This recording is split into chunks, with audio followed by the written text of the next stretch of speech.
The desert remembers everything. It remembers the blood soaked into ancient sand. It remembers the screams that echo long after the flames die. It remembers the men who walked in whole and crawled out broken, carrying ghosts no one else can see. Lieutenant Colonel Marcus Stone knew this truth better than most. At 58 years old, he carried 2 decades of ghosts on shoulders that had grown heavy with the weight. Every morning at Fort Bliss, Texas, he would stand before the mirror in his bachelor quarters and study the map of scars across his hands, pink and twisted flesh, where fire had melted skin to metal.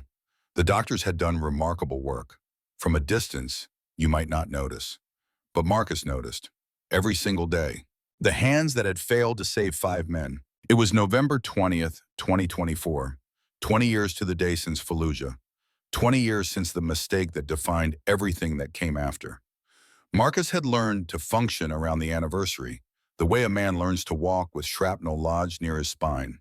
Carefully, deliberately, never quite forgetting it's there. He dressed in the dark, the routine so ingrained his hands moved without thought. Desert combat uniform, still crisp despite 3 decades of wear. Boots polished to a shine that spoke of old-school discipline. The Army had changed around him, grown younger and faster and more technological. But some things remained. The weight of the uniform, the responsibility it represented, the knowledge that every decision could mean life or death for the men and women who followed your orders. Outside, the Texas dawn broke hard and bright across Fort Bliss. The sprawling base stretched toward the Franklin Mountains, home to thousands of soldiers preparing for wars in distant places. Marcus had trained 3 generations of warriors here, had watched boys become men, seen them deploy, counted the ones who came back changed, or didn't come back at all. His phone buzzed as he crossed the parade ground. The number made him stop walking. Pentagon, direct line, the kind of call that never meant good news. "Stone," he answered, his voice still rough with sleep and old smoke damage. "Colonel Stone, this is General Patricia Hawkins. I need you in my office in 4 hours. This is not a request." Marcus closed his eyes. General Hawkins commanded Army Materiel Command, overseeing every piece of equipment the Army used.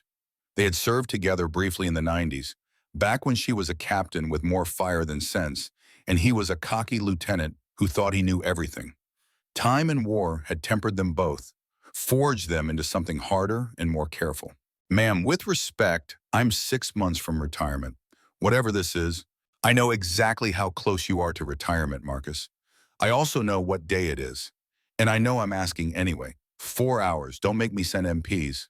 The line went dead. Marcus stood in the middle of the parade ground as soldiers jogged past in formation. Their cadence calls sharp in the morning air. Young voices, strong bodies, minds that hadn't yet learned what war really costs. He remembered being that young once, remembered the certainty, the righteousness, the absolute conviction that he was one of the good guys fighting for something pure and true. Fallujah had taught him different. The flight to Washington took 3 hours. Marcus spent it the way he spent most flights, staring out the window at clouds that looked like smoke, trying not to remember. Trying and failing. The memories came anyway.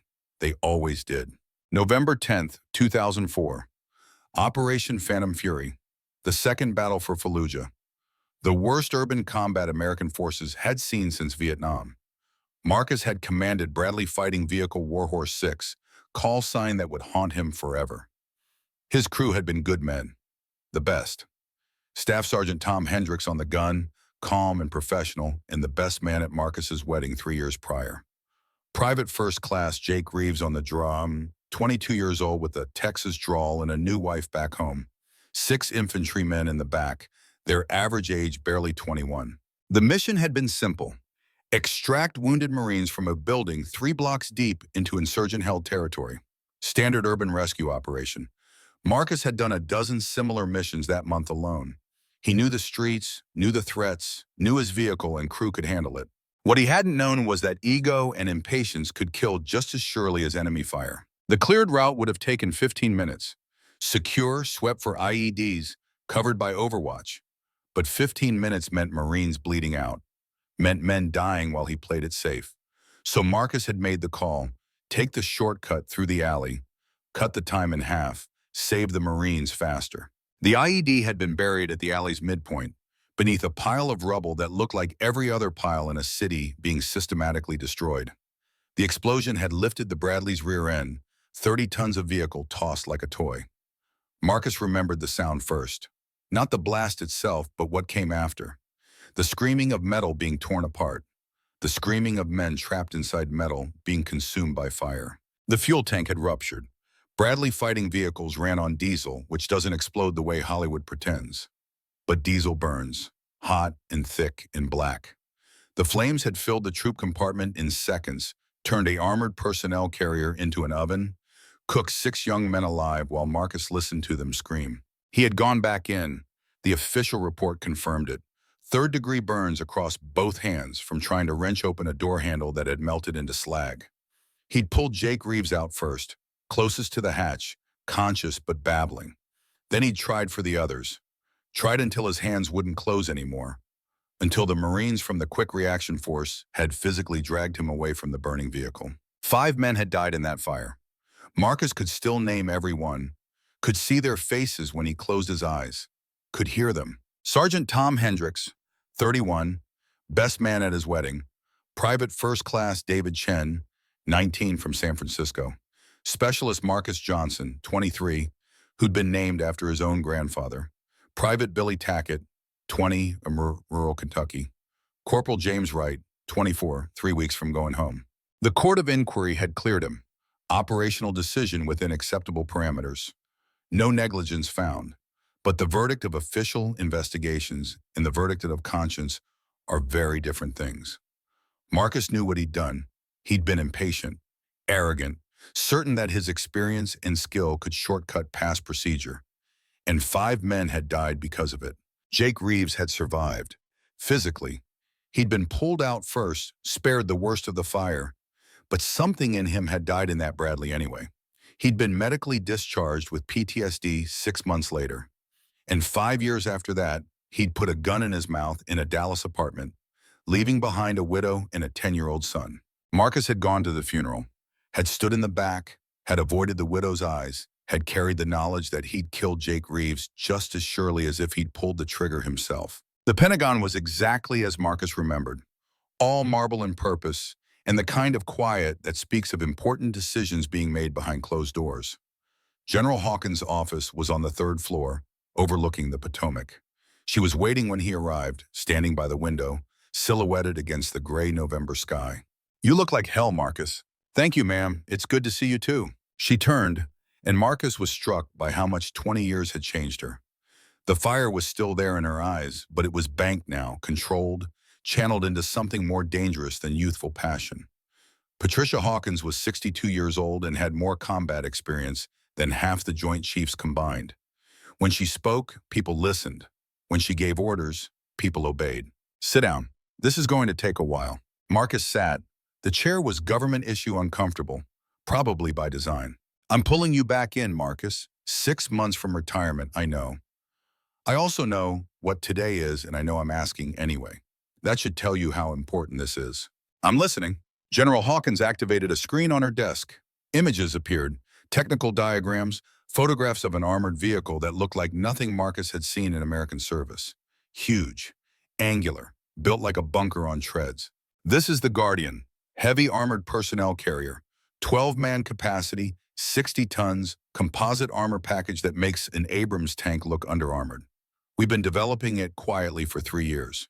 Based on Israeli design principles, but built entirely in the United States. Michigan assembly, American steel, American electronics. 6 prototypes exist. We're about to put them into field trials." Marcus studied the images. The vehicle was impressive, brutal in its simplicity, every angle designed for one purpose, keeping the people inside alive. "Why are you showing me this?" "Because I need someone to command the test unit, someone with enough experience to evaluate the vehicle properly, someone the troops will respect, someone who understands what's at stake when armor fails." The words hit like a punch. Marcus looked up sharply. "That's a low blow, General." "It's the truth. You've spent 20 years being the most cautious commander in the Army. You know why armor matters. You know what happens when it doesn't work. That's exactly what I need. I'm 6 months from retirement. The test deployment is 6 months. Fort Huachuca, Arizona. Border security mission. Real-world conditions, real threats. Prove the Guardian works, and we can push for full production. Save a lot of lives. Marcus was already shaking his head. Find someone else, someone younger, someone who still believes they can make a difference. General Hawkins sat down across from him. Her voice dropped, became something softer and more dangerous. The unit commander is Captain Danny Reeves, Jake Reeves' son. The world stopped. Marcus felt his chest constrict, felt 20 years of carefully maintained control start to crack. No. Yes, Danny joined the Army at 18, commissioned at 22. He's 29 now, commands Alpha Company, 1st Battalion, 14th Infantry. He's good, Marcus, very good. Too good. Takes risks his father never would have. Pushes boundaries. I think he's trying to prove something. What does this have to do with me? He specifically requested that you not be involved with this project. Put it in writing. Said he didn't want to serve with the man who got his father killed. Marcus closed his eyes. Of course Jake had told Danny about Fallujah. Of course the story had grown darker with each retelling. Of course the son carried his father's version of the truth. Then honor his request. Keep me away from him. I can't do that, because Danny Reeves is brilliant and brave and absolutely determined to get himself killed, proving he's better than his father. I've read the after-action reports. He's reckless, Marcus. Not stupid, but willing to accept casualties that more experienced commanders would avoid. He's going to get someone killed. Maybe himself. Maybe his whole unit. Unless someone is there who understands what that kind of recklessness costs. He hates me. Yes, and that might be the only thing that keeps him alive. You make him angry, he'll be more careful. Trying to prove you wrong instead of trying to prove himself right. I need you there, Marcus. Not for the Guardian, for Danny Reeves. Because his father asked me once, years ago, before he died, asked me to look out for his son if anything happened, and I'm asking you to help me keep that promise. Marcus stood up, walked to the window. The Potomac flowed cold and gray below. November in Washington, the same kind of gray sky that had hung over Fallujah 20 years ago. He's going to hate having me there. I'm counting on it. I don't want this mission, General. I've spent 20 years trying to forget Fallujah. This puts me right back in it. I know, I'm asking anyway, because you're the only one who can do this. The only one Danny will push back against hard enough to stay sharp. Please, Marcus, I'm not ordering you, I'm asking. Help me save Jake Reeves' son. Marcus thought about a young man he'd known briefly. A Texas driver with a wide smile and a new wife. A man who'd survived fire only to lose himself to the darkness that came after. A man Marcus had failed to save twice. When do I leave? Tomorrow. 0600 flight to Fort Huachuca. You'll have full access to the Guardian program, but your official role is senior observer and tactical advisor. Danny commands, you advise, and you keep him alive. What if I can't? General Hawkins stood, straightened her uniform. When she spoke, her voice carried the weight of 3 decades wearing the same uniform. Then we'll have failed Jake Reeves 3 times instead of twice. I'd rather not find out what that feels like. Marcus flew to Arizona that night. Couldn't sleep in his quarters. Couldn't face another evening alone with the ghosts. He sat in the airport terminal, surrounded by travelers heading to ordinary lives in ordinary places, and tried to remember when his own life had become anything but ordinary. The answer, of course, was Fallujah. Everything before that moment had been preparation. Everything after had been consequence. 20 years of consequence. 20 years of being the most careful commander in the Army, of second-guessing every decision, of choosing the safe option, the slow option, the option that minimized risk even when speed might save more lives. Because speed had killed 5 men in an alley in Fallujah, and Marcus Stone would never again choose speed over caution. But now he was being sent to advise a commander who embodied everything Marcus had been before the fire. Young, confident, willing to take risks. And the commander was the son of the man Marcus had failed to save. The cosmic irony was almost beautiful in its cruelty. His phone buzzed. A message from Roy Patterson. Sergeant Major Roy Patterson. Patterson, Marcus's oldest friend in the Army. They'd served together in Desert Storm, back when the world was younger and wars seemed winnable. Roy had lost his left leg below the knee to an IED in Iraq in 2005, had retired on medical disability, had spent the last 19 years working as a civilian contractor, training soldiers at Fort Bliss. They had coffee together every Sunday, had for 15 years. Neither of them talked about the things that mattered most, but they both knew the other understood. The message was simple. Heard about the mission. Be careful. Some ghosts don't want to be laid to rest. Marcus typed a reply, deleted it, typed another, deleted that too. Finally just sent, Roger. The flight to Tucson left at midnight. Marcus boarded with business travelers and military personnel in civilian clothes, all of them heading somewhere important or fleeing something worse. He took a window seat, pressed his forehead against the cold glass, watched the lights of Washington disappear behind clouds that looked like smoke. Somewhere over Texas, he fell into something that might have been sleep, dreamed of fire and screaming, dreamed of hands that wouldn't open, of metal too hot to touch, of voices calling his name in the darkness, dreamed of a young man with a Texas drawl asking why, over and over. Why did you take the shortcut? Why did you think you knew better?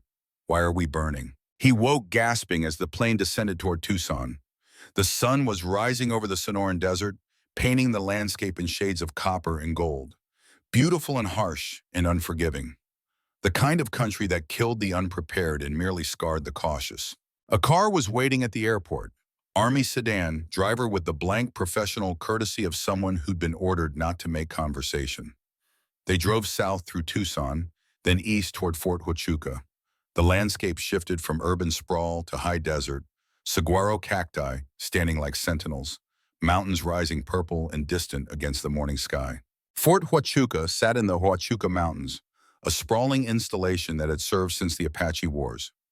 Now it was home to intelligence training, border security operations, and apparently classified vehicle testing programs. The sedan passed through 3 security checkpoints before reaching the motor pool where the Guardian program was headquartered. The vehicles were impossible to miss. 3 of them sat in reinforced bays, each one massive and angular and purposeful. 60 tons of armor designed for one mission: bring everyone home. Marcus stood in the motor pool and studied them, professional eye cataloging details. Composite armor plating, V-shaped hull for blast deflection, modular design for rapid repair, remote weapon stations instead of exposed gun positions.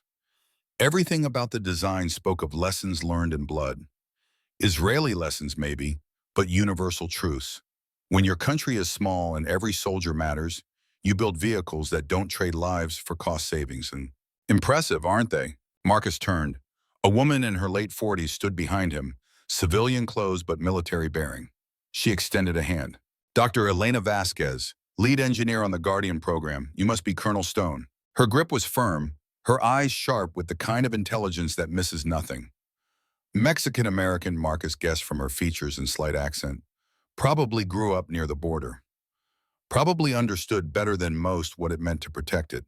Just Stone is fine. I'm essentially retired. General Hawkins speaks highly of you. Says you're the most careful commander she's ever known. Given what she's seen, that's quite the endorsement. Careful is another word for slow or scared. Elena smiled, but it didn't reach her eyes. Careful is another word for still alive. Come on, I'll show you what makes these beautiful. They spent the next 2 hours going over technical specifications. Elena spoke with the passion of someone who'd poured her life into this project. The armor was her design, a composite matrix of ceramic and titanium and advanced polymers that could stop anything short of a tank round. The V-hull was based on South African designs from the 80s, proven to deflect mine blasts away from the crew compartment. The modular construction meant damaged panels could be replaced in the field, keeping vehicles operational. The Israelis have been running similar vehicles since 2008, Elena explained. Their Namer APC, based on the Merkava tank chassis. In over 500 combat engagements, they haven't lost a single crew member to enemy fire. Not one. That's the standard we're building to. And the cost? $4.2 million per vehicle. About twice what an upgraded Bradley costs. That's going to be a hard sell to Congress, which is why we need the field trials to prove it's worth it. Show that the armor works in real combat conditions, that it saves lives. She paused, studying him. General Hawkins said you understand that better than most. Marcus looked away. 20 years and the shame still burned as hot as the fire had. I understand what happens when armor fails, when commanders make bad decisions, when speed matters more than caution. This armor won't fail. I've tested it against everything. RPGs, anti-tank missiles, IEDs. It holds. Lab tests aren't combat, which is why you're here, to see it work when lives are on the line. Elena's voice softened. I know about Fallujah, Colonel. I read the reports when I was designing this. Read about 5 men who died because of Bradley's armor couldn't protect them from fire. I built the Guardian so that never happens again. So commanders don't have to choose between speed and safety. So everyone comes home. Marcus met her eyes, saw belief there. The kind of belief he'd lost 20 years ago in an alley in Iraq. I hope you're right, Dr. Vasquez. I really do. A voice cut across the motor pool, sharp and cold. So they sent the old man to babysit us after all. Marcus turned. The man walking toward them was 29 years old, but could have been carved from stone. Lean and hard, with his father's jawline and his father's Texas steel in his voice. Captain's bars on his collar. Unit patch for 1st Battalion, 14th Infantry. Eyes that held nothing but contempt. Captain Danny Reeves had arrived. Marcus had tried to prepare himself for this moment, had spent the flight imagining what he'd say, how he'd diffuse the situation, how he'd establish a working relationship with a man who hated him. All those preparations evaporated the moment he saw Jake Reeves staring out from his son's face. Captain Reeves, I'm here as an observer. Your command structure remains intact. My command structure was fine until they sent you. Danny stopped 3 feet away, close enough that Marcus could see the anger in his eyes. Not hot anger, cold, the kind that burns deeper. I specifically requested you not be assigned to this program. Guess my requests don't matter. The Army puts people where they're needed. I'm here to help evaluate the Guardian, nothing more. You're here because General Hawkins thinks I need a babysitter. Someone to keep me from being too aggressive. Too much like my father, maybe. Not careful enough, not scared enough. The words were chosen to wound. Marcus felt them land. I'm here to advise. You're in command. I won't interfere unless safety requires it. Safety? Danny's laugh was bitter. My father talked about you, you know, before he died. Told me all about Fallujah, about the great Captain Stone who always played it safe, who was too careful to take a risk, who got his crew killed anyway. Then lied about it, said you were a hero, that you tried to save them. But my father told me the truth. You saved yourself first, pulled him out because he was easiest to reach, left the others to burn while you made sure you were safe. Marcus felt something crack inside his chest. Jake had lied, had rewritten history to make his survival bearable, had turned Marcus into the villain to absolve himself of the guilt. And now that lie stood between Marcus and the son he'd come to protect. Your father was a hero. Whatever he told you, that much is true. Don't talk about my father. You don't have the right. Just stay out of my way. Colonel, I'll run this unit my way, the way my father would have. Aggressive, decisive, not hiding behind caution and procedure while good men die waiting for orders. Danny turned and walked away. Elena watched him go, then looked at Marcus with something like pity. He really hates you. Yes. Is what he said true about Fallujah? Marcus looked at his scarred hands, thought about the official reports, the testimony of the Marines who'd pulled him away from the burning Bradley, the medical records showing third-degree burns from trying to open doors that were melting, the truth that Jake Reeves had buried under lies to make his survival feel less like abandonment. The truth doesn't matter. He believes his father's version. That's what I have to work with. This is going to be a difficult 6 months. Yes, Marcus said quietly. Yes, it is. That night, Marcus lay in his quarters at Fort Huachuca and listened to the desert silence. Different from the silence of Fort Bliss. Emptier somehow. As if the desert had swallowed all sound and left only the echo of wind across ancient stone. He thought about Danny Reeves, about the anger in those eyes, about the impossible task ahead. Keep the son alive while the son believed you'd killed the father. Advise a commander who would resist every suggestion out of spite. Prove a vehicle's worth while carrying the weight of 5 men who died when their vehicle failed them. His phone buzzed. Roy Patterson checking in. The message read, "First day good?" Marcus typed back, "He hates me, thinks I killed his father and lied about it." The reply came quickly. "Jake told him the wrong story. Want me to set it straight?" Marcus stared at the message for a long time before typing. "No, let him hate me. Might keep him careful."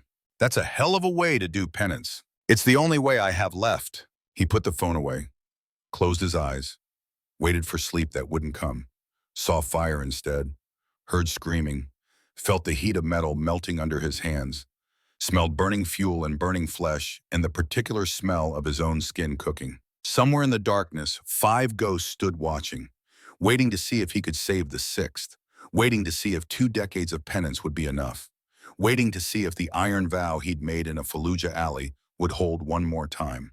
To bring everyone home, no matter the cost, no matter who hated him for trying. The desert remembers everything, and Marcus Stone remembered most of all. The desert teaches patience and cruelty and the difference between the two. Marcus Stone learned this truth again over the first weeks at Fort Huachuca. December bled into January, and the high desert winter proved as unforgiving as its summer. Freezing nights gave way to brutal sun. The landscape shifted from frost-covered sage to baking stone in the space of hours. Everything about the environment seemed designed to break the unprepared, to test the limits of human endurance, to separate those who could adapt from those who would fail. Alpha Company trained in that crucible. 40 soldiers learning to operate 3 Guardian APCs in conditions that would make or break the vehicles and the men who commanded them. Danny Reeves pushed them hard, harder than regulations strictly allowed. Longer hours, more complex exercises, live fire drills that pushed safety margins to their absolute limits. Marcus watched from the margins, observed, took notes, offered advice that was universally ignored. He'd been at Fort Huachuca for 3 weeks, and Danny had not spoken to him directly since that first confrontation. All communication went through intermediaries. Sergeant Major Roy Patterson had arrived 2 weeks in, assigned as senior NCO for the program. He served as buffer between the captain who commanded and the colonel who haunted the edges of every operation. "He's good," Roy said one evening as they watched Alpha Company run night maneuvers. "Tactically brilliant. Sees 3 moves ahead. Troops love him. He's everything you were at that age." Marcus said nothing. Watched through night vision binoculars as Guardian 1 navigated a simulated urban environment. Danny's vehicle. The captain commanded from the turret hatch, exposed to theoretical enemy fire, directing his crew with hand signals and radio calls that were economical and precise. "That's what worries me," Marcus finally replied. "I was arrogant at that age. Thought I knew better than doctrine. Thought experience and instinct could replace caution. And then Fallujah taught you different. Fallujah taught me that arrogance kills, that shortcuts have costs, that the men who trust you pay the price when you're wrong." Marcus lowered the binoculars. "Danny has all my worst qualities, and he hates me enough that he'll push harder just to prove I'm obsolete. Maybe that's not the worst thing. Maybe he needs to prove himself before he can learn humility. Or maybe he gets someone killed first." Roy was quiet for a moment. Around them, the desert night spread vast and cold. The training area lights created islands of illumination in an ocean of darkness. Guardian 1 had completed the exercise, emerged from the urban mock-up without casualties. Perfect execution. Danny's voice crackled over the radio, already setting up the next scenario. "You can't save him by hovering, Marcus. He's not a child. He's a combat commander. At some point, you have to trust that he'll learn from his own mistakes. I can't afford to let him make the same mistakes I did. The cost is too high. Then you better find a way to reach him, because right now all your caution does is make him more reckless. He's trying to prove you wrong, and that might get him killed faster than any tactical error." Marcus knew Roy was right. The dynamic he'd created was unsustainable. Every time Marcus counseled caution, Danny pushed harder. Every safety concern Marcus raised became a challenge Danny felt compelled to overcome. The captain was operating in reaction to Marcus's presence rather than according to sound tactical judgment, and that was more dangerous than any enemy action could be. But Marcus didn't know how to fix it, didn't know how to reach a man who believed his father's lies, didn't know how to build trust across a chasm of hatred and misconception. So he did what he'd done for 20 years. He watched. He waited.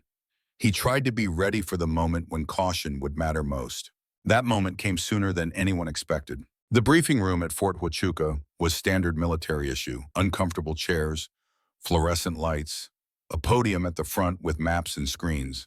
Marcus sat in the back, notepad open, pen ready. Alpha Company filled the rows ahead, 40 soldiers in various states of alertness, some eager, some bored, some simply professional, waiting for the information they needed to do their jobs. Danny stood at parade rest near the front, Sergeant Major Patterson beside him. Staff Sergeant Maria Cortez, Guardian 1's gunner, sat in the second row. single mother of an 8-year-old daughter, 3 tours in Afghanistan, the kind of soldier who did everything right and never complained. Specialist Tyler Washington, Guardian 1's driver, lounged in his seat with the casual confidence of a man who knew his worth. 24 years old, grew up in Detroit, could make any vehicle do things the manual said were impossible. At the front of the room, a man in civilian clothes waited, FBI insignia on his credentials. Special Agent Carson, introduced as liaison from the El Paso field office. Behind him, a woman in DEA colors, Agent Ramirez, border security specialist. Their presence meant the mission had changed from training exercise to operational reality. Colonel Frank Driscoll called the room to attention. Program manager for Guardian, a corporate military hybrid who cared more about budgets than bodies. Marcus had taken an instant dislike to him. Too smooth, too political. The kind of officer who made decisions based on how they'd look in reports rather than how they'd affect the men in the field. Listen up, Driscoll began. What you're about to hear is classified secret. No discussion outside this room, no calls home. Clear? Murmurs of affirmation. Danny's posture shifted slightly. Alert now, focused. Agent Carson took this podium. For the past 6 months, we've been tracking a splinter faction of the Los Zetas cartel. They call themselves Los Zetas Nuevo. Smaller than the main organization, but significantly more violent and better armed. 3 weeks ago, our assets in Mexico reported they had acquired advanced weapons. Russian Kornet anti-tank guided missiles. At least a dozen launchers, possibly more. A stir went through the room. Kornet missiles were serious hardware, designed to destroy modern tanks, capable of penetrating any armor the U.S. military fielded. If cartel forces had them, the balance of power along the border had just shifted dramatically. Our intelligence suggests they're planning a major operation, something spectacular to establish their reputation and destabilize border security. We don't have specifics on timing or target, but the threat is credible and imminent. Agent Ramirez continued, "This is where you come in. Alpha Company will be redeployed from Fort Huachuca to Forward Operating Base Sentinel in the San Rafael Valley, 20 miles from the Mexican border. Your mission is threefold. 1, conduct regular patrols to deter cartel activity. 2, serve as quick reaction force if Border Patrol encounters situations beyond their capabilities. 3, provide security for civilian population centers in your area of operations." Colonel Driscoll added, "This also serves as operational testing for the Guardian program. Real-world conditions, real threats. We need data on how the vehicles perform under actual combat stress. That's the primary mission from my perspective." Marcus felt cold settle in his gut. They were turning a training exercise into a combat deployment, putting untested vehicles and a too aggressive commander into a situation where Russian anti-tank missiles were in play. The tactical calculus was nightmare fuel. Guardian armor was designed to stop threats up to and including Kornets, but it had never been tested against them in real combat. Elena Vasquez's simulations and laboratory tests meant nothing when lives were on the line. He raised his hand. Driscoll's expression soured. "Colonel Stone, you have a question?" "Several. Have the Guardians been tested against live Kornet missiles? Not simulations, actual hardware. Simulated testing shows the armor will hold." "That's not what I asked." Tension crackled through the room. Driscoll's jaw tightened. "No, live testing against Kornets has not been conducted. The cost and logistics are prohibitive. But Dr. Vasquez's modeling is extremely reliable." "Modeling is not reality. If these vehicles fail, what's the extraction plan? Medical evacuation? Quick reaction force backup?" "We'll have Apache support on standby. Border Patrol can provide additional forces if needed." "How far is the nearest trauma center? What's the flight time for a medical helicopter? If a Guardian is disabled in hostile territory, how do we recover the crew?" Danny turned in his seat, glaring at Marcus. "Are you done undermining this mission, Colonel? I'm asking questions that should have answers before we deploy. We're soldiers. Risk is part of the job. Or did you forget that during your 20 years of playing it safe?" The room went silent. Marcus met Danny's eyes, saw the challenge there. The contempt. The absolute conviction that Marcus's caution was cowardice dressed up as prudence. "I remember what happens when commanders don't ask questions," Marcus said quietly. "I remember 5 men who died because their commander was too confident to consider risks. My father died because you were too careful. Pulled him out first and left the others to burn. Don't pretend your caution is about protecting people. It's about protecting yourself. Marcus stood, walked to the front of the room. Every eye tracked him. He stopped beside the podium, facing Alpha Company, facing Danny. When he spoke, his voice carried the weight of 2 decades. Your father survived because he was closest to the hatch. I pulled him first because I could reach him. Then I went back. Tried for Sergeant Hendricks. Couldn't get the door open. Metal had melted. Tried until my hand stopped working. The Marines from the QRF pulled me away. That's what happened. Not heroism, not cowardice, just the reality of fire and time and physics. That's not what he told me. I know. Your father rewrote history to live with his survival. I don't blame him for that. But you need to hear the truth before this mission starts. My caution isn't about fear. It's about never again making the mistake I made in Fallujah. Never again choosing speed over safety. Never again losing men because I thought I knew better than procedure. Danny stood, walked forward until he was inches from Marcus. You want to know what I think? I think you're a coward who hides behind Fallujah, uses it as an excuse to never take risks, never push boundaries, never trust your soldiers to do their jobs. And I think you're going to get people killed with your overcautious bullshit just as surely as my father said you killed his squad. Marcus held his ground. Then prove me wrong, Captain. Run this mission your way. I'll observe. I'll advise when asked. But you're in command. Show me that aggressive leadership can work, that you're better than I was at your age. I genuinely hope you are. They stood there, locked in silent battle. The room held its breath. Finally, Danny stepped back. Stay out of my way, Colonel. I'll bring my people home, all of them, something you never managed. He turned and walked out. The briefing dissolved into chaos. Soldiers filing out, conversations erupting. Marcus stood at the front, alone, his scarred hands trembling slightly. Roy approached, put a hand on his shoulder. That went well? He's going to get himself killed trying to prove I'm wrong. Maybe, or maybe he's exactly what you were before Fallujah, and maybe he needs his own fire to learn what you learned. I can't watch another Reeves die, Roy. I can't. Then you better find a way to work with him. Because right now, all you're doing is making him more determined to prove you obsolete. Marcus looked at his old friend, saw understanding there, and something else. Concern. Roy had been through his own fire, had left part of himself in an Iraqi street when an IED took his leg. He understood the cost of war better than most, and he was worried. That was the part that scared Marcus most. If Roy was worried, the situation was worse than Marcus feared. The deployment to Forward Operating Base Sentinel happened 48 hours later. 3 Guardian APCs, 40 soldiers, support equipment, and enough supplies for a 90-day rotation. The convoy rolled out of Fort Huachuca at dawn, heading southwest through high desert country that grew emptier and harder with each mile. Marcus rode in Guardian 3, not Danny's vehicle. That small mercy at least. The crew was professional, if distant. They knew who he was, knew about the conflict with their captain, knew that Marcus represented caution and oversight and all the things young soldiers chafed against. But they were professional. They did their jobs. They drove south toward whatever waited at the border. FOB Sentinel was not impressive. A cluster of prefab buildings and defensive barriers set in a valley between low hills. Temporary by design, austere by necessity. Everything about it screamed that this was a placeholder, a speed bump, a thin line between the orderly American side and the chaos that sometimes spilled across from Mexico. The base commander was a Border Patrol sector chief, a weathered man in his 50s who looked like he'd seen everything twice and wasn't impressed by any of it. He briefed Alpha Company on the situation. Cartel activity had been increasing, smuggling operations growing bolder. Intelligence suggested Los Zetas Nuevo was active in the region. Recent radio intercepts indicated they were planning something significant. Your job is simple, the sector chief said. Patrol your assigned sectors, respond to our calls when we need backup.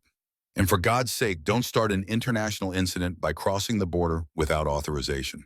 Danny nodded, took his orders, began organizing patrol schedules. Marcus watched from the periphery, noting how the captain handled logistics. Professional, competent, making smart decisions about coverage and rotation. Whatever personal conflicts existed, Danny Reeves knew his job. The first week of operations was routine to the point of tedium. Daily patrols through empty desert, occasional encounters with migrants crossing north, Small-time smugglers who fled at the sight of the Guardians. Nothing that tested the vehicles or the crew. Nothing that proved anything one way or another. Marcus spent the time getting to know the soldiers. Not officially, not as the senior observer who haunted every operation. Just as another soldier sharing space at a remote base. He ate in the mess hall, worked out in the makeshift gym, sat on the perimeter at dusk watching the sun set over mountains that didn't care about borders or flags or the men who defended them. Staff Sergeant Maria Cortez approached him one evening. Guardian 1's gunner, the single mother who'd shown him a picture of her 8-year-old daughter on the second day at Huachuca. She sat down on the barrier wall beside him, didn't ask permission, just sat. "Captain's wrong about you," she said. Marcus said nothing, waited. "I read the reports after you arrived, wanted to know who I was serving with. Court of inquiry from Fallujah, medical records.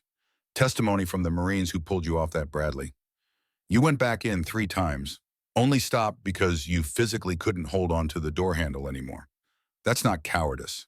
His father told him different. His father was traumatized. People rewrite history to survive their trauma. Doesn't make it true.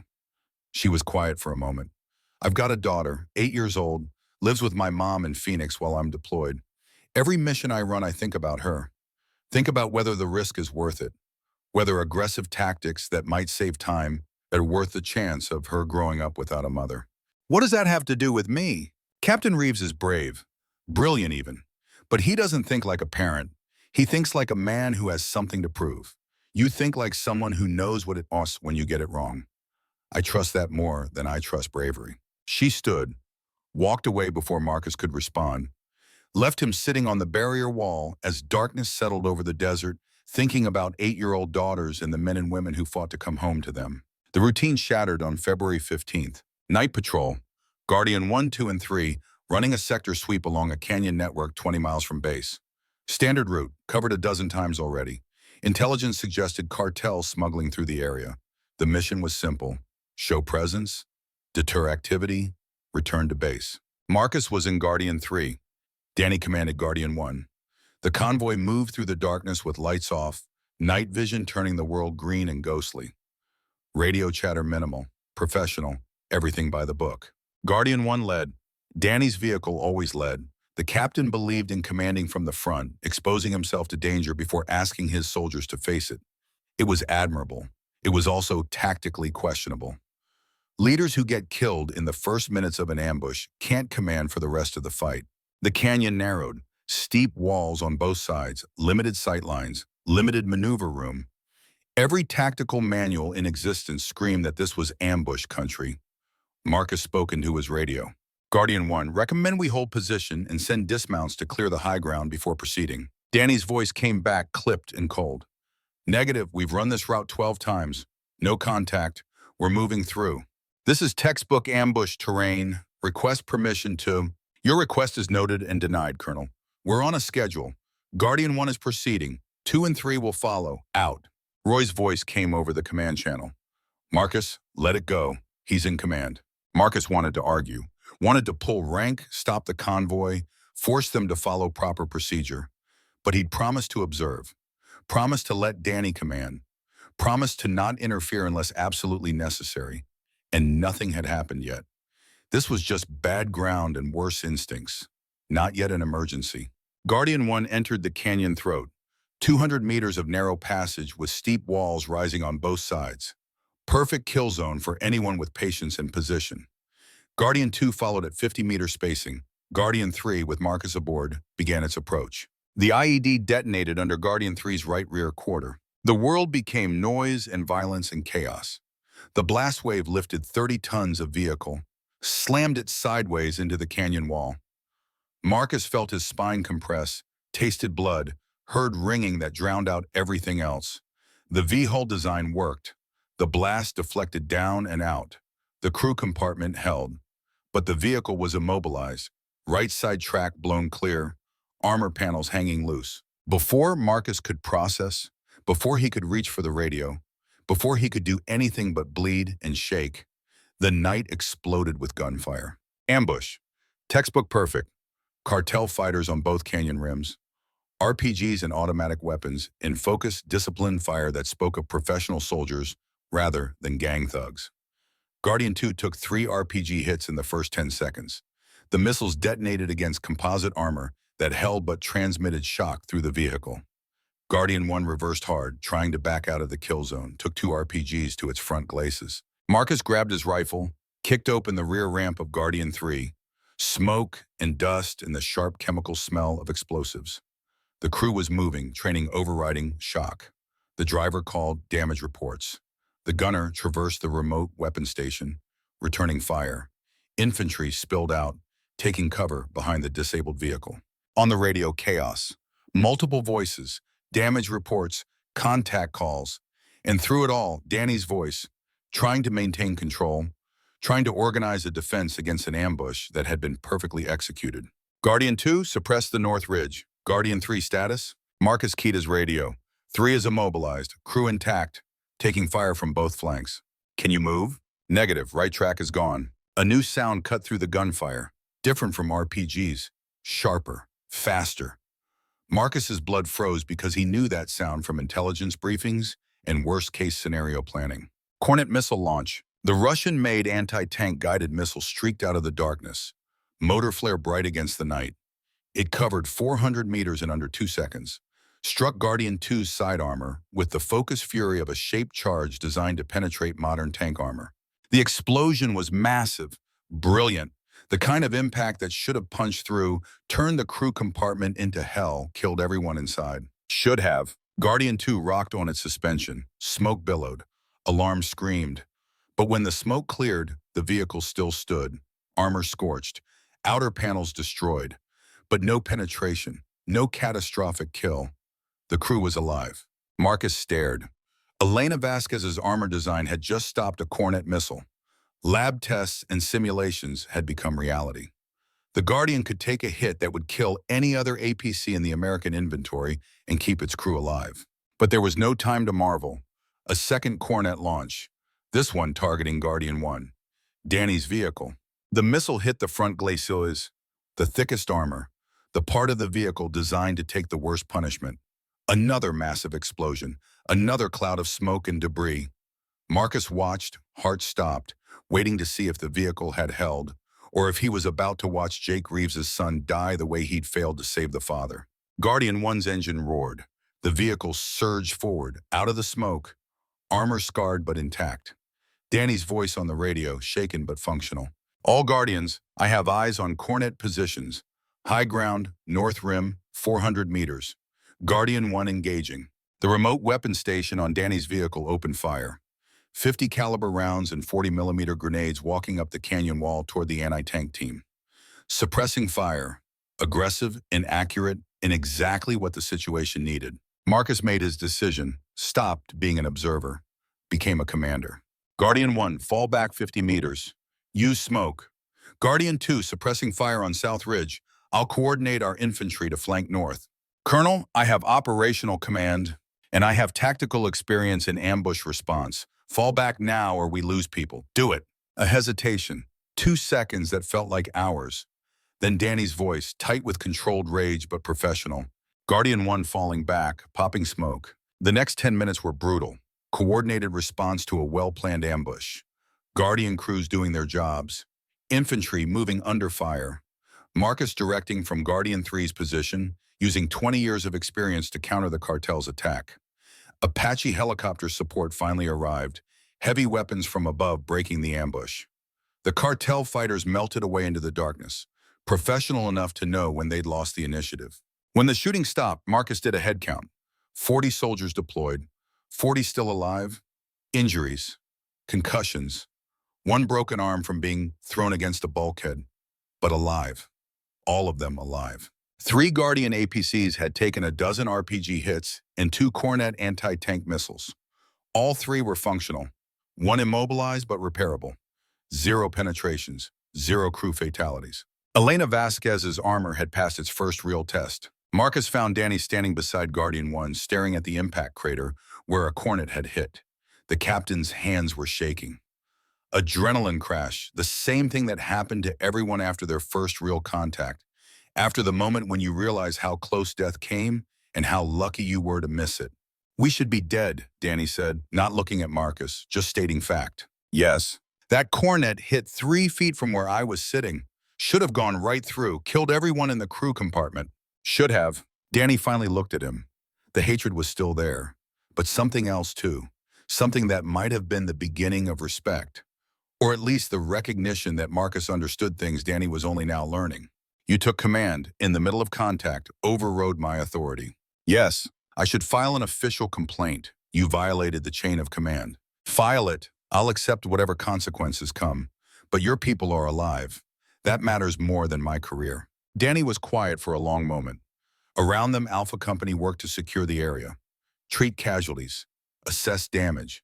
The sounds of soldiers doing their jobs after surviving something that should have killed them. You knew this was an ambush site. Tried to warn me. Yes. And I ignored you. Proceeded anyway. Put my people at risk because I was too arrogant to listen. Marcus recognized the tone. The guilt. The first crack in the certainty that had defined Danny's command style.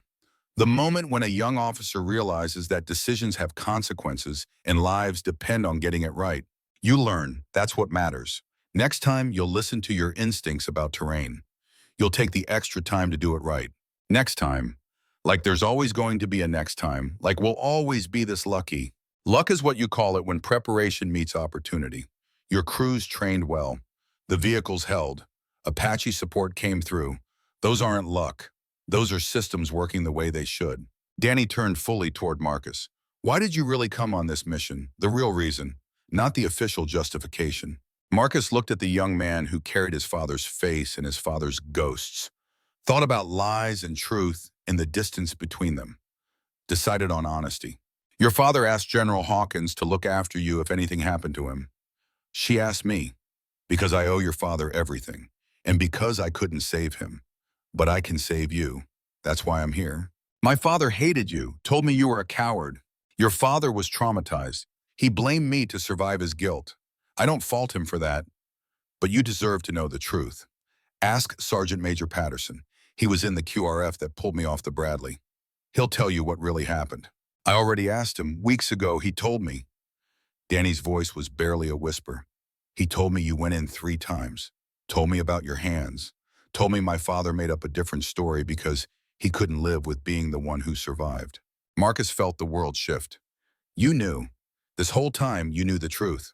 I knew you didn't abandon them, but I blamed you anyway, because my father killed himself, and I needed someone to blame who wasn't him, someone to be angry at who wasn't already dead. I'm sorry. The apology hung in the desert night. 20 years of guilt and 5 weeks of hatred in this moment of raw honesty between 2 men who'd been carrying ghosts that didn't belong to them. You have nothing to apologize for. You were a child when your father died. Children believe what they're told, and I failed him. Not in the way he said, but I failed him nonetheless. I made a bad decision in Fallujah, and he lived with the consequences. That's on me. No, Danny said. It's on the war, on the mission, on the IED that was buried in that alley. You made a judgment call. It went wrong. That's not murder. That's not cowardice. That's just war. Around them, the desert settled into quiet. The shooting had stopped. The Apache had gone back to base. The only sounds were soldiers working and wind across stone and the particular quality of silence that comes after violence. We need to talk about tonight, Marcus said, about what happens next. I know I was too aggressive, ignored the terrain, walked right into an ambush. You were confident. There's a difference. But confidence without caution gets people killed. I learned that 20 years ago. You learned it tonight. The question is what you do with the lesson. Danny nodded slowly. I listen. When you say terrain is wrong, I listen. When you suggest caution, I consider it. Not because you're senior, not because I'm afraid, but because you've been here. You know what it costs when you get it wrong. That's all I ask. Let me help you. Let me be the voice that says, slow down, think it through, consider the consequences. You're a better tactical commander than I ever was, but let me help you stay alive long enough to prove it. For the first time since Marcus had arrived at Fort Huachuca, Danny extended his hand. Marcus took it, felt the grip of a soldier who understood what trust meant, what it cost, what it required. Okay, Danny said, okay, we do this together. You teach me caution. I'll teach you that sometimes aggressive action saves more lives than careful hesitation. Deal? Deal. They stood in the darkness, surrounded by soldiers and damaged vehicles, and the proof that armor could save lives when leadership allowed it to. The Guardian program had passed its first real test. But more importantly, two men had found a way past hatred and lies to something that might become trust. The desert remembers everything. And on this night, it remembered the moment when Marcus Stone and Danny Reeves stopped being enemies and started being what they should have been all along. Brothers in arms, teacher and student, two men bound by the ghost of Jake Reeves and the vow to honor his memory by keeping his son alive. The fire had been survived, the lessons learned, and the mission was only beginning. Some promises are written in blood, others in fire. The ones that matter most are forged in both. Marcus Stone understood this truth as February gave way to March and forward operating base. Sentinel transformed from temporary outpost to something more permanent. The Canyon ambush had changed everything. Alpha Company had survived contact with the exact threat intelligence had warned about. The Guardian APCs had proven their worth in the crucible of actual combat. And most importantly, the wall between Marcus and Danny had finally cracked. Not broken? Not yet. 20 years of resentment and 5 weeks of active hostility don't disappear in a single night. But cracks let light through, and light was enough to build on. The relationship shifted slowly. Danny still commanded, Marcus still advised. But now when Marcus spoke about terrain or tactics or the 100 small decisions that separated living soldiers from dead ones, Danny listened, considered, sometimes argued, but listened. That was the difference. That was everything. They fell into a rhythm over the following weeks. Morning briefings where Danny laid out patrol plans and Marcus asked questions that forced deeper thinking. Afternoon training where they worked together on combat scenarios, combining Danny's aggressive instincts with Marcus's hard-won caution. Evening debriefs where they dissected the day's operations, looking for lessons, seeking improvement. The troops noticed. Sergeant Major Roy Patterson noticed first, being paid to notice such things. He pulled Marcus aside one evening, a rare smile on his weathered face. You two are starting to look like a command team. He's still in command. I'm just the old man who won't shut up about safety. You're the old man who kept him alive. There's a difference. The troops see it. Cortez told me yesterday that she trusts this mission now. Says having both of you watching out for them means nobody's going to die from stupid. Marcus looked across the compound where Danny was reviewing vehicle maintenance with Tyler Washington, the young driver from Detroit who could make a Guardian dance. The captain was listening intently, asking questions, taking notes, learning, growing, becoming the kind of leader who might actually keep his people alive. He's good, Roy, better than I was at his age. He just needed someone to help him channel all that aggression into something productive instead of self-destructive. And you needed someone to remind you that caution without action is just another word for paralysis. You're good for each other, like a partnership should be. Partnership. The word felt strange. Marcus had spent 20 years avoiding partnerships, avoiding closeness, avoiding any relationship that might require him to be responsible for someone else's life. Easier to be alone, safer to keep people at distance. But Danny Reeves had crashed through those walls by the simple expedient of needing to be saved despite not wanting to be. The intelligence briefing came on March 1st. Same cast of characters as before. FBI agent Carson, DEA agent Ramirez. Colonel Driscoll looking pleased with himself because the Guardian program was generating positive reports. And a new face. CIA officer who didn't give a name, just showed credentials and started talking. Los Zetas Nuevo has been quiet since the Canyon engagement. Too quiet. Our assets report they took significant casualties, lost equipment. But instead of scaling back operations, their leadership is doubling down. They're planning retaliation. Something big. Something designed to humiliate American forces and prove that border security is an illusion. Agent Ramirez pulled up satellite imagery. We've identified their target, Nogales, Arizona, population 20,000, major port of entry, significant symbolic value. Intelligence suggests they're planning a coordinated assault, multiple entry points, heavy weapons. The goal is to overrun border security, cause civilian casualties, and hold territory long enough to make international news. The room went cold. An assault on an American city by cartel forces was the kind of nightmare scenario that kept Pentagon planners awake at night. It would require a military response. But military response on American soil against what were technically criminals rather than enemy combatants was a legal and political minefield. When? Danny's voice was steady, professional, but Marcus could hear the tension underneath. Within 72 hours, possibly sooner. We have radio intercepts, but nothing concrete on timing. Could be tonight, could be next week, but soon. Colonel Driscoll leaned forward. Alpha Company will be primary response force. Guardian APCs are mobile enough to reach Nogales from here in under an hour. Border Patrol will establish initial defense. National Guard has been alerted, but there's 6 hours of minimum response time. You'll be holding alone until reinforcements arrive. Marcus did the math. 3 Guardian APCs, 40 soldiers, against an unknown number of cartel fighters with Kornet missiles and the home ground advantage.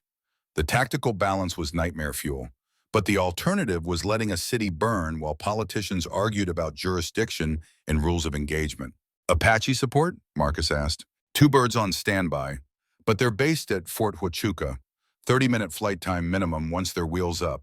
You'll be on your own for the first half hour. Danny looked at Marcus, a question in his eyes. Marcus nodded. They discussed this scenario during their evening planning sessions. Talked through defensive strategies for urban combat. Planned for the worst-case contingency. Now the worst case was becoming reality. We can do this, Danny said. Guardian armor can take the punishment. We position defensively around key civilian areas. Hold until support arrives. Evacuate as many civilians as we can. Accept that we're going to take damage, but trust the vehicles to protect us. It's going to be close quarters combat, Marcus added. Urban environment, limited sight lines. They'll have prepared positions, local knowledge. We'll be reacting to their plan rather than executing our own. So we make it simple, Danny said, devout. 3 defensive positions. Guardian 1 holds the downtown core where most civilians will shelter. Guardian 2 and 3 cover approaches. Infantry deploys to create strong points. We become an iron triangle they have to break through to reach civilians. And we make breaking through cost more than they're willing to pay. Marcus studied the map, thought about urban combat in Fallujah, the way cities became mazes of death, the way every window could hide an RPG team, the way 3-dimensional warfare turned simple movement into suicide. It'll work, he said finally, but we need to pre-position supplies, medical, ammunition, water. If we're holding for 6 hours, we need sustainability. Agreed. Danny looked at Colonel Driscoll. We need authorization to move to Nogales now. Establish positions before they attack. Coordinate with Border Patrol. Get civilians into secure areas. Driscoll shook his head. I can't authorize that. Moving military forces into an American city without confirmed threat would cause political chaos. We wait for actual contact, then respond. By which point people will be dying. Those are the rules of engagement, Captain. We don't get to change them because we don't like the timeline. Marcus and Danny exchanged looks, both thinking the same thing. Rules of engagement written by politicians who'd never heard bullets snap past their heads, never seen what happened when response came too late, never had to explain to a mother why her child died waiting for permission to act. But they were soldiers, and soldiers followed orders, even orders that would cost lives. The call came at 4 in the morning on March 2nd. Marcus was awake, had been for hours, sitting in the darkness of his quarters, listening to desert silence, and remembering other nights before other battles. His phone buzzed, Colonel Driscoll's voice, tight with tension. It's happening. Nogales is under attack. Multiple entry points. Heavy weapons confirmed. Border Patrol is requesting immediate assistance. Alpha Company is authorized to deploy. Guardian vehicles are cleared for combat operations. Move now. Marcus was dressed and armed in 90 seconds. Outside, the base was erupting into controlled chaos. Soldiers running to positions. Vehicle engines starting. The particular electricity that happens when theory becomes reality and training becomes war. Danny stood beside Guardian 1, helmet on, body armor strapped, rifle ready. He looked young in the pre-dawn darkness. Young and scared and determined. Marcus recognized that look. Had worn it himself once. Before Fallujah taught him that determination wasn't enough. You ready? Marcus asked. No, but we're going anyway. That's the right answer. Remember the plan. Defensive positions. Protect civilians. Hold until support arrives. Don't be a hero. Be a survivor. You sound like a worried father. I sound like someone who's lost enough people Don't make me add you to the list. Danny smiled, but it didn't reach his eyes. Stay close, Marcus. I'm going to need you before this is over. They mounted up. Marcus in Guardian 3, Danny in Guardian 1, Roy Patterson in Guardian 2. 40 soldiers in 3 vehicles rolling north toward a city under siege. The drive took 53 minutes, long enough to think about everything that could go wrong, long enough to remember 5 men burning, long enough to pray to a god Marcus wasn't sure he believed in anymore that this time would be different. They heard Nogales before they saw it, the sound of sustained gunfire, explosions, the particular chaos that happens when order collapses and violence fills the vacuum. Radio traffic was frantic. Border Patrol units engaged at multiple points. Civilian casualties reported. Requests for immediate military support. Requests for medical evacuation. Requests for anyone who could help because the city was burning and people were dying. The Guardian convoy hit the outskirts at dawn, smoke rising from multiple points. Tracer fire visible even in growing daylight. The Border Patrol sector chief met them at a hastily established command post, a man running on adrenaline and desperation. Thank God, we've got cartel forces at 3 major intersections. They're pushing toward the downtown. Civilian shelters are here, here, and here, he pointed at a map. We've evacuated about 8,000 people, but 12,000 are still in their homes. Can't move them under fire. Danny studied the map for 10 seconds, made his decision. Guardian 1 takes the downtown shelter. That's our anchor. Guardian 2 covers the eastern approach. Guardian 3 covers the western. We create a defensive box. Nothing gets through to those civilians. Clear? Clear, Marcus and Roy said simultaneously. What about support? The sector chief asked. Apaches inbound. National Guard's 6 hours out. We hold until they arrive. 6 hours is a long time under sustained fire. Then we better get comfortable. The deployment was textbook. Guardian vehicles moving to their assigned positions. Infantry establishing strong points. Civilians being directed to the safest possible locations. And through it all, the sound of combat growing closer. Los Zetas Nuevo pushing into the city. Professional and determined and willing to for whatever point they were trying to make. Marcus positioned Guardian 3 at a major intersection 3 blocks from the downtown shelter. Wide street, good sightlines, buildings on both sides that would either provide cover or become death traps depending on who held them. He put infantry into defensive positions, checked ammunition, verified communications, did all the small things that separated prepared soldiers from dead ones. The attack came from 3 directions at once. Cartel fighters in pickup trucks mounted with heavy machine guns. Technical vehicles, they were called. Improvised but effective. They came fast, laying down suppressing fire, trying to overwhelm through speed and violence. Guardian 3's remote weapon system engaged. 50 caliber rounds tearing through thin truck armor. 40mm grenades turning vehicles into burning hulks. The technical assault broke in under 2 minutes. But it was just the opening move. The RPGs came next. Teams on rooftops, prepared positions, coordinated fire, 6 rockets in 10 seconds, all aimed at Guardian 3. The vehicle shook with impacts, armor held, systems stayed operational. But the intensity was shocking. This wasn't a probe. This was a dedicated effort to destroy the Guardian and open the western approach to the civilian shelters. Marcus keyed his radio. Guardian 1, I'm taking heavy fire. Multiple RPG teams. They're trying to crack the western line. Danny's voice came back strained. Guardian 1 is engaged. 20+ fighters. Guardian 2, can you support 3? Roy's response was immediate. Negative. I've got my own problems. They hit all 3 positions simultaneously. This is coordinated. The realization settled over Marcus like ice water. This wasn't a raid. This was a military operation. Los Zetas Nuevo had planned this, knew the Guardian positions, knew American response times, knew exactly what they needed to do to break through before reinforcements arrived. And they'd brought the tools to do it. The Kornet missile came from a building 200 meters away. Marcus saw the launch signature, had maybe 1 second to process what was happening before the missile struck Guardian 3's front glacis. The explosion was massive, overwhelming. The crew compartment rang like a bell, systems flickered, smoke filled the interior. For a moment, Marcus thought this was it. This was the fire. This was Fallujah happening again. But the armor held. Ceramic titanium matrix, absorbing the kinetic energy. Composite layers distributing the impact. modular design keeping the shape charge from penetrating to the crew. Elena Vasquez's engineering standing between life and death. "Damage report," Marcus shouted. "Front armor compromised," the driver called back. "But hull integrity maintained. We're still operational." Marcus keyed the radio. Guardian 3 took a Kornet hit. Armor held, we're still in the fight. Danny's response was immediate. Guardian 1 just took one too. Same result. These vehicles are earning their keep. Over the next 4 hours, the battle became a grinding test of endurance.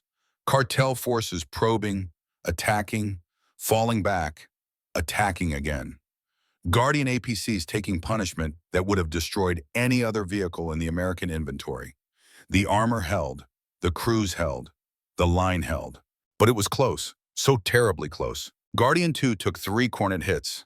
Roy's calm voice reporting damage, requesting ammunition resupply, holding his position despite armor that was more scar tissue than original plate.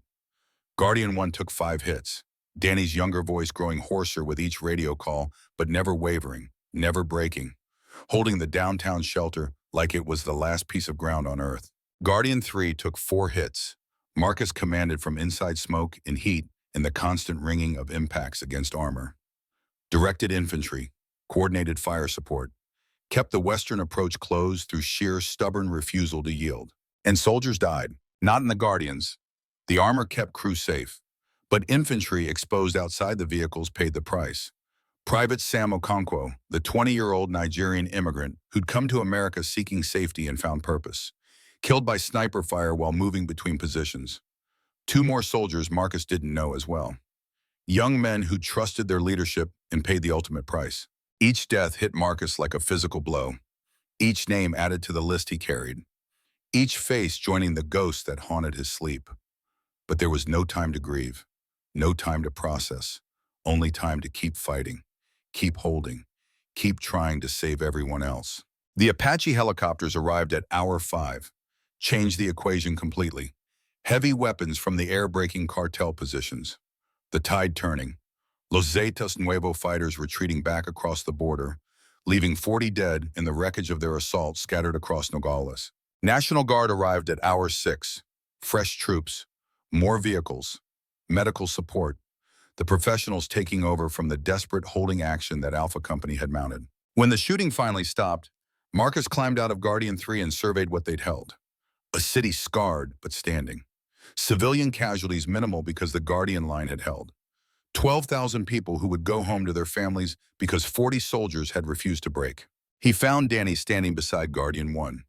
The vehicle looked like it had been through a war, because it had. Armor panels destroyed, weapon systems damaged, but intact, functional. It had taken 5 Kornet missiles and dozens of RPG hits and kept its crew alive through all of it. "We did it," Danny said. His voice was hollow, exhausted. "We held." "Yes. Sam's dead. Martinez, Collins, 3 good people." "I know. We saved 12,000 civilians, lost 3 soldiers. By any measure, that's a success, but it doesn't feel like success." Marcus put a hand on Danny's shoulder. "It never does. Welcome to command, where you win and lose at the same time, where you make decisions that save most people and kill some people and spend the rest of your life wondering if you could have done better. How do you live with it? You remember them. You honor them. You try to be worthy of their sacrifice, and you keep going because stopping means their deaths were for nothing." They stood in silence, surrounded by the aftermath of battle. Medical teams working, engineers assessing damage. The particular organized chaos that follows violence. Around them, a city was waking up to the fact that it had survived. That American soldiers had stood between chaos and civilians and refused to yield. The media arrived by evening. News crews wanting interviews. Politicians wanting photo opportunities. Everyone wanting a piece of the story about how 3 experimental APCs and 40 soldiers had held off a cartel assault and saved a city. Danny handled it with surprising grace. Gave credit to his troops. Praised the Guardian vehicles. Mentioned the 3 soldiers who'd died. Refused to make himself the hero of the story. Marcus watched from a distance, proud of the young man Jake Reeves had raised. Proud to have played a small part in keeping him alive. The Pentagon called 2 days later. General Hawkins herself. Marcus took the call in private, away from the celebration and the aftermath and the constant reminders of what they'd survived. "You did good, Marcus. We got lucky. The armor held. If Elena Vasquez's design had failed, we'd be burying 40 soldiers instead of 3. But it didn't fail. And now we have proof. Combat-verified data showing the Guardian can survive the worst threats on the modern battlefield. Congress is going to fund full production. $2 billion, 150 vehicles over 5 years. That's a lot of lives saved. 3 soldiers died. Their names were Sam Okonkwo, Jesus Martinez, and Robert Collins. I need you to remember that before you celebrate. I will. I promise you, Marcus. I will. But you also need to remember that 12,000 civilians are alive because you and Danny held that line. That's the other side of the equation. That's what makes the sacrifice mean something. Marcus closed his eyes, thought about Sam Okonkwo's smile, the young man who'd come to America seeking safety, who died protecting the country that had given him hope. I'm done, General. Mission's complete. I'm retiring. No extensions, no more last missions.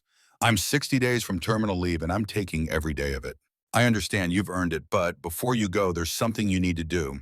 Danny's being called to testify before Senate Armed Services Committee about the Guardian program, about Nogales. He's going to need someone with him who understands how Washington works, someone who can help him navigate the politics. He doesn't need me for that. He's smart enough to handle politicians. He asked for you specifically, said he wants you there, said he owes you. Marcus sighed. Of course, Danny had asked. Of course there was one more mission. There was always one more mission. When? Next week. I'll have travel arranged. Marcus, thank you for everything, for saving Jake's son, for giving the Guardian program a chance, for being the kind of soldier the Army needs even when we don't deserve you. The line went dead. Marcus sat in the Arizona desert and watched the sunset over mountains that had witnessed too much violence and not enough peace. Thought about going to Washington one more time, about helping Danny face politicians who would want to use Nogales for their own purposes, about finishing what he'd started when he'd agreed to come on this mission. One more mission, then he could rest. Washington in March was gray and cold and full of men in expensive suits who'd never heard bullets snap past their heads. The Senate Armed Services Committee hearing room was exactly as Marcus remembered. Marble and mahogany and the particular arrogance of people who made decisions about war from the safety of climate-controlled offices.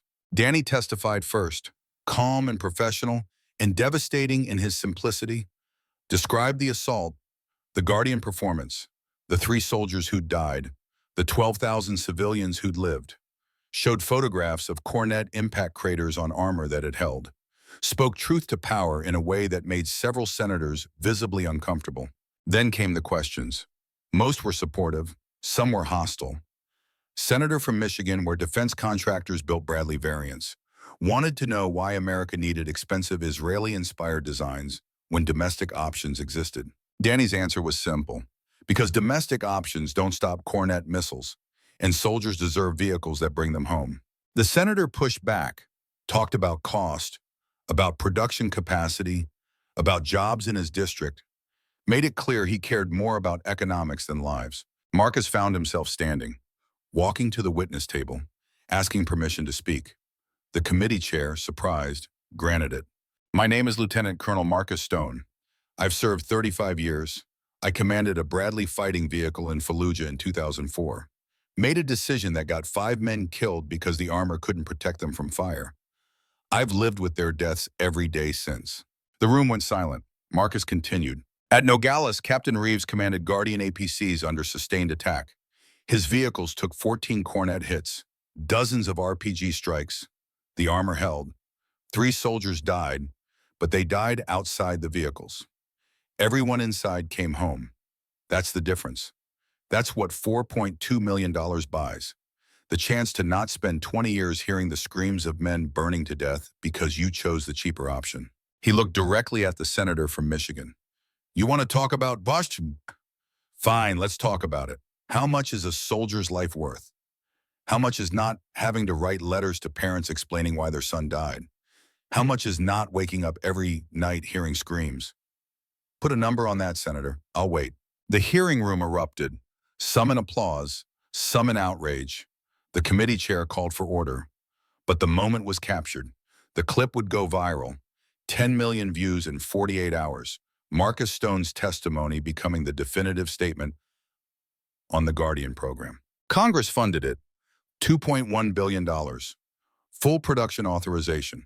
The Guardian APC would become standard equipment for units facing the highest threat environments. Danny found Marcus afterward in the hallway outside the hearing room. The younger man's eyes were wet. You didn't have to do that. Expose yourself like that. Tell the whole world about Fallujah. Yes, I did, because you were right. Soldiers deserve vehicles that bring them home. And sometimes the only way to make politicians understand is to make them face the human cost of their decisions. My father would have been proud of you. Your father would have been proud of you. You've become the kind of leader he hoped to be, the kind who keeps his people alive. They stood in the marble hallway, two soldiers who'd found their way past hatred to something that looked like family. Not by blood, by choice, by shared trauma and mutual respect, and the understanding that comes from facing fire together. Marcus retired 3 months later. Quiet ceremony at Fort Bliss. General Hawkins presented him with a Distinguished Service Medal. Danny flew in from Fort Huachuca, where Alpha Company was training the next rotation of Guardian crews. Said a few words about the man who'd saved his life by refusing to give up on him, even when he deserved to be abandoned. The last person to speak was Roy Patterson, the old sergeant major who'd lost his leg in Iraq and spent the years since trying to make sure other soldiers kept theirs. He told a story about Marcus Stone in Fallujah, about seeing the burns on his hands, about pulling him away from a Bradley that was melting, about a man who'd gone into fire 3 times trying to save people who were already dead. That's who Marcus Stone is, Roy said. Someone who doesn't give up, who doesn't walk away, who understands that the mission isn't about winning. It's about bringing everyone home, or dying in the attempt. Marcus didn't cry, had promised himself he wouldn't, but his eyes burned and his hands shook. And when Danny hugged him afterward, he held on longer than was strictly professional. 6 months passed. Marcus bought a small house in Montana, far from bases and battles and memories. Spent his days building models of the Guardian APC in his workshop. Therapy through engineering, understanding through small details and careful assembly. Danny called every Sunday, updates on Alpha Company, news about the Guardian program, small details about life that felt important because someone cared enough to share them. And then one Sunday the call was different. Marcus, I need to ask you something. Maria Cortez and I are getting married. We want you to be best man. Marcus sat in his Montana workshop, surrounded by model APCs in the peace he'd been seeking for 20 years. Your father was my best man. I'd be honored to be yours. There's more. We're going to have a son. We want to name him Marcus, after you. We want you to be his godfather. The ghost that had haunted Marcus Stone for 2 decades seemed to shift. Not disappearing, they never disappear, but changing, becoming something gentler, something that looked less like accusation and more like benediction.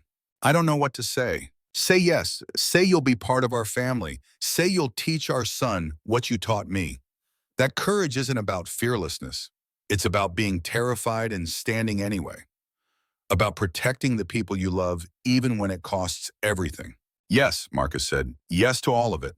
The wedding happened in November, 20 years to the day after Fallujah. Marcus stood beside Danny at the altar and thought about Jake Reeves, about the young driver who'd survived fire and succumbed to darkness, about how that young man's son had become the kind of leader Jake would have been proud of, about how sometimes redemption takes 20 years and comes in ways you never expected. At the reception, a gift waited. From Alpha Company, from the 40 soldiers who'd fought at Nogales, a bronze statue of a Guardian APC, nameplate reading Warhorse 6 Reborn. Marcus ran his scarred hands over the bronze, felt the weight of memory, the weight of loss, but also the weight of something else, something that felt like peace. Roy found him standing there, put a hand on his shoulder. You did good, Marcus. You saved Jake's son, kept your promise.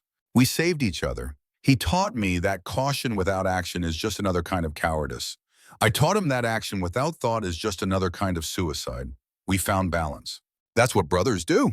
That evening, Marcus stood on the reception hall balcony and looked out over the Texas hill country where the wedding had been held.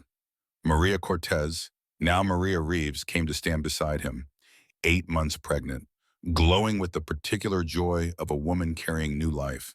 Thank you, she said simply. For what? For keeping him alive, for teaching him to be careful, for being the father he needed after his own was gone. I'm not his father, I'm just an old soldier who got lucky. You're the man who wouldn't give up on him. Even when he hated you, even when it would have been easier to walk away. That's what fathers do. She left him there on the balcony, alone with the sunset and the memories and the bronze statue of a vehicle that had learned to bring everyone home. Marcus Stone lived another 10 years, died peacefully in his sleep at age 68, surrounded by family. Danny and Maria and their son, Marcus Jr., Roy Patterson. Elena Vasquez, who'd become a friend through countless phone calls about engineering and ethics. Soldiers from Alpha Company who'd stayed in touch, who'd wanted to pay respects to the man who'd kept them alive. At the funeral, Danny spoke, told the story of a colonel who'd been haunted by ghosts and spent 20 years learning how to live with them, who'd come out of retirement one last time to save a young man who didn't want to be saved, who'd helped forge a partnership that had changed both their lives. My father told me Marcus Stone was a coward. He was wrong. Marcus Stone was the bravest man I ever knew because he faced his worst fear every single day, the fear of failing again, of losing more people, of not being worthy of the trust placed in him. And he did it anyway, showed up, stood his ground, refused to quit. The Guardian APC program continued. 200 vehicles in service by the time Marcus died, 0 combat fatalities across 500 engagements. The iron promise kept, everyone coming home. On the headstone in the Montana cemetery where Marcus was buried, an inscription chosen by Danny. Lieutenant Colonel Marcus Stone, soldier, teacher, brother, he made the iron vow and kept it. Below that, a second line added by Alpha Company. Some heroes carry guns, others carry everyone home. The desert remembers everything. The fire, the screaming, the mistakes that haunt. But it also remembers the men who refuse to let those mistakes define them, who turn guilt into purpose, who make vows in blood and keep them for a lifetime. Marcus Stone kept his vow, brought everyone home, not by being fearless, not by being perfect, but by being present, by refusing to give up, by understanding that the mission isn't winning. It's protecting the people you love. It's standing between chaos and those who trust you. It's being the person who stays when leaving would be easier. That's the iron vow. That's the legacy. That's what it means to be a soldier who understood that armor isn't just metal. It's the promise you make to bring everyone home and the determination to keep that promise, no matter the cost.